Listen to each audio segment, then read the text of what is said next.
Hello, my lovely friends. Let's create a beautiful card for a 4-year-old girl. Today, I will be playing with the same ephemera pieces from this I Do in Blue extras, but I've decided to pair them up with the pink color papers. Uh, and I also have this leftover piece, which I was using the same blue color paper, which I was using in my last video. And similarly, like within the last video, I'm doing this little reverse engineering process where I am building my card around the scrap piece size which I want to use. And I'm so sorry, I haven't even properly measured it. All I really did was to mark myself some dots where to cut this floral design, so it will be matching, having this nice border all around this blue color piece. And now I am just trimming this blue paper to the proper size because it was a little bit too long. It was 12 by 12 paper originally, so I'm just trimming it. I know the width of this card is roughly 8.25, and then it's let me just actually measure that one. As I am recording the voiceover, I have the card right next to me, so I'm just grabbing my ruler. For those of you who would like to know the sizes, it's 5.5 by 8.25, so that's the size of the card. But as I've mentioned many times in my previous videos, I've been keep saying that I'm not really tracing numbers as per measurements. I just like my cards to look visually pleasing. And one thing I want to tell you, my friends, every time you slightly change sizing from the regular one, your card automatically is looking handmade. We are so much used to having those like 6x6, 5x7, A2 or DL size cards that they seems normal. So every time you slightly cut the card, either it's a little bit shorter, longer, wider, it's automatically appear as something it's must be handmade because it's unusual size. So this is the trick as well, for those who would like to create the cards which are looking way more like a handmade touch. Here I have those elements and I'm using my circular dies, and I had some mistakes. I don't know, there was some ink or something on the paper, and I've not only get my fingers dirty, the labels, the cutting plate, I had this like a grayish black ink everywhere. Luckily, I've managed to clear it off with my eraser. It wasn't like, sip through, but I was just, for a second, I was panic. But then I just realized, like, Marta, you working with digital papers. So if I will destroy the label, it's sad, but I can always reprint it. So this is another advantage of working with the digital design, is that you will never run out of it unless you run out of the paper or ink, but otherwise you can always reprint that. But even though if I would just have this large smudge, I would try to maybe cover it up with some extra embellishment, and if that would be in a central part, I would probably use the other side, the white side on the back, just for something else. Here I've decided to use my circular dies to cut this bunch of the label, and to help myself up and speed up the process, I actually line up the nesting dies together, so that way I don't have to like reuse them back and forth. If I would be using different sizes, I've picked up the labels so they kind of increase in size, so I could cut all these labels, like all this frame for my labels at one go. Here I am saving up the rest of the paper, which will help me later on to cut more sentiment and the number. And here you can see I was missing one of the last smallest size, so I'm just going back to my die cutting machine and I'm cutting another number 4, because this is the fourth birthday I am creating the card, and another of those tiny circular frame which I will add around the white one. I think this is such a nice design, this card we are making today, and this is great for many occasions. I like to create the cards which are this multi-use. You can kind of dress it up differently, you can switch the theme, but this design, if you have some circular cut like nesting dice, something like that, you can create really lots of different layout in a similar way. And even if you don't have die cutting machine, don't worry, you can use your Cernicus, you can trace the circles, and you can also use different shapes. That doesn't have to be circles, that could be oval, that could be little squares, rectangles, heart shape. Imagine like creating the similar card for a wedding, and instead of the circles I'm using today, you can actually create the composition with little hearts. That will be looking nice as well. So here I am just checking the width of my paper, and as I've mentioned, this was 5.5. So here is how I'm scoring my regular paper, and this is the same paper I am printing my design on. I'm using the paper for printing design and also as the card base for my card, mainly because I am dressing up my cards on all four sides. So that's one thing. If I would leave my card plain inside, I would probably use 250 GSM, which I think is this 110 pound paper. It's quite stiff cardstock, but because I am dressing up this card base anyway, I can use my paper slightly lighter. So I am using this 160 GSM paper from the company called Navigator, which is the one I order here once I'm being in Poland. But just to let you know, any paper you like the quality, if you like the thickness of the paper, that will be working well. I am a huge advocate of not overspending on the paper unless you are truly this like a watercolor artist or someone who is really like painting.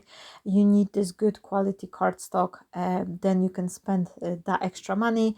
But for the cards, I just feel like this decent size paper in this like a good price range, it's always working better for me, and I don't have a trouble with it. Here, once I adhere my panel, I am slightly trimming the card on all of the three sides, so I have this nice professional look. And then for my main panel, I will gently raise it with the help of the foam tape. And this is just a cheap foam tape which I am buying in the hardware store. This is for sealing windows, but it's working exactly the same as the crafty foam. The only one thing, I prefer to secure my foam tape with the regular glue, either liquid or hot glue, just so I will make sure that this will stay put together, no matter what. So here is this card base. We have this beautiful floral frame, and then I have this light pink color panel with a little mat from the blue color cardstock, and the same blue color cardstock I am now using to add the frames on top of my little images. And to add those frames, I am gently tapping them on my hand. This way the glue is distributing nicely, evenly, nothing is oozing out. I don't have to fiddle with the little nozzle of my glue trying to work around the whole circle. It's really way faster and easier way for me to add my adhesive to the elements, especially all the intricate like sentiments, things like that. You will see later on I will be adhering the sentiment as well. And this is just a gray mail. Here I had this white border around the image, and that was too thick because my focal point, once I adhere the frame on top of it, you could still see the white coming off. So I've decided to slightly trim it with the another like of these nesting dice, and all my elements I actually cut them slightly bigger than the image itself. So once I adhere the frame on top, I would have them nicely fitting there. So this is the only one I just had to slightly trim with the next die. And these large set of the dies I actually have from Craftstash. This was their own exclusive brand called Creative Craft Product. They had all this like a big sizes 8 by 8 die cut nesting dies, which were like 24 per each set, and I still have them. I use them. Unfortunately, they no longer available, but there are so many different circular dies on the market, like from Hero Arts. They have those infinity dies which are having this super skinny frames, which I really like. Prescott, I have a few sets from them as well, and there's basically all of them, like Spellbinder, all major companies, they have dies, so you can have if you are interested. Here I have those ribbon sentiments, and mine says special birthday, the one I choose for this card. But again, if you don't have fancy dies with the sentiments like that, you can stamp something like happy birthday, or even use your printer to write down the wishes, like happy birthday or anything else you would like to say on a card, and then you can cut it once you print it, and just create like a little rectangular banner with the extra like a blue color frame around it, something similar to the one I was using on my previous video. Here I am cutting this super skinny sentiment. I really like them because they have this like a kind of like a handwritten touch to those dies, and I really like this font, but this is quite difficult to work with the skinny dies because they are so super delicate, especially when you're trying to pull them out from the die. You have to be very gentle, go really slowly, so you're not gonna stretch them up, because then they will lose their shape. But if you are very like delicate, it's usually working. So again, this is my favorite way to adding elements to like a shadow pieces, or just to glue those intricate dies. I am just adding them like on glue on my hand, and I'm gently tapping them. That way I have just a teeny tiny bit of the glue added, and nothing is coming off. And most importantly, and this is the thing which I was quite often frustrated, that when you put your die upside down to add the glue there, and you move your die slightly, sometimes when you put it back, like you reverse it, you see you've got the glue stain on your paper. With this technique, by adding it from the back side, I never had any trouble that my die cut pieces are covering the glue. So I really like this technique, because this will give me way more like a clean look every single time. Because this card is fairly flat, I've decided to add additional bow, and this is just an organza ribbon which has this beautiful like a golden edge on both sides, and I thought this will be matching up nicely with the color, with this main pink color of my card. And before I will adhere the ribbon, I've decided to attach my sentiment, and because it's a very skinny one, I've decided to just adhere it flat. Initially I wanted to raise it up with the foam tape, but then I just thought like, okay, I just cannot be bothered by cutting those skinny strips of the foam tape, so I'm just gonna adhere it as it is. So here, this is how my main composition on the card looks like. We have those like a little bubble, like a buff bubbles, and I think this will be working well for like a underwater scenery as well, or like even if you want to create like a masculine card, you can fill each of this circle with some like a, I don't know, like a handyman tools or something. So many different ways you can actually use up this design and create it like yourself, or like to personalize it. Or imagine if you've got like a little baby, you can actually add like a each photo with this like a newborn, then maybe like a 6 months old, then 1 year old, and have it for like a first birthday. So many different things. And once you start thinking like how would you use it, then ideas is popping up to your head. Let me know actually down below in a comment what would be your idea to fill this like a little circles with, what theme, what occasion, how would you arrange this card, what would you make it if you were doing it. That would be very interesting, and that way whoever is watching the video, they could also get inspired by your comments. So that will be a lovely, like, let's do this kind of a brainstorm. And if you write down the comment, I will know that you were watching the video entirely. So let's do a little brainstorm here, and everyone is writing down their ideas, what they were put in their circles. Sorry. Here I'm planning to create the double bow. I don't know, there is something with those double bows. They always look way more attractive to me than the single one, but because I am very bad in tying bows, it's never look super like even. What I come up with years ago, and I've been using it ever since, is that I am kind of folding the ribbon as I would like to see my bow looks like, and then I am securing it with the piece of the florist wire. And this is the thinnest florist wire which I found on the Amazon. I've just ordered them.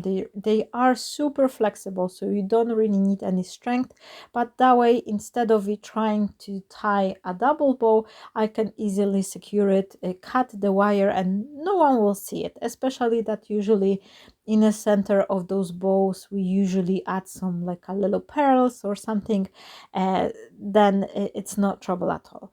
And on top of my bow, I wanted to add a little extra white touch, so I am adding my forever favorite nylon bow, which I think it's also adding some interest and additional texture to the card. So I think this is super nice accent to add here as well.